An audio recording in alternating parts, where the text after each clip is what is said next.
लंका के स्वामी रावण, जो एक पराक्रमी योद्धा, ज्ञानी ब्राह्मण और तपस्वी राक्षस थे, उनके हृदय में भी कभी प्रेम की कोमल भावना जगी थी। यह कहानी है रावण और अप्सरा रंभा की, जो स्वर्ग की अनुपम सुंदरियों में गिनी जाती थी। एक बार रावण कैलाश पर्वत के पास तप कर रहा था। वहीं अप्सरा रंभा गंधर्वों के संग नृत्य करने आई। रावण ने जब पहली बार रंभा को देखा तो वह उसकी सुंदरता, सौम्यता और नृत्य से मोहित हो गया। उसने स्वर्ग की इस सुंदरी को प्रणय निवेदन किया। रंभा ने विनम्रता से कहा, हे लंकेश, मैं कुबेर के पुत्र नलकुबेर से विवाहबद्ध हूं, मैं किसी और की नहीं हो सकती। रावण का अहंकार आहत हुआ।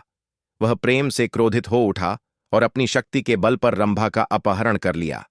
रंभा ने रोते हुए उसे समझाया, हे रावण, आप विद्वान हैं, रघुवंशियों जैसे कुलीन नहीं, लेकिन आप धर्म का उल्लंघन कर रहे हैं।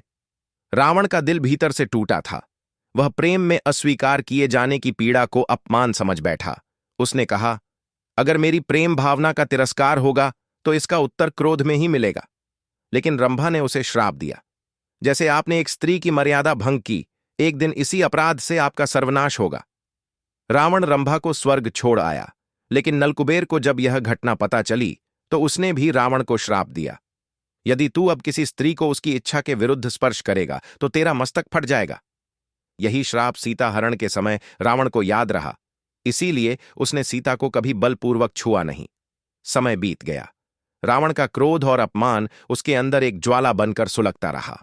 रंभा की याद उसे बार बार प्रेम और पश्चाताप की ओर खींचती, लेकिन उसका राक्षसी स्वभाव उसे फिर आक्रोश की ओर धकेल देता। लंका की स्वर्ण महलों में बैठा रावण बार बार अकेले में रंभा की छवि से लड़ता रहता। एक ओर प्रेम, दूसरी ओर अहंकार। यह प्रेम कहानी अधूरी रह गई।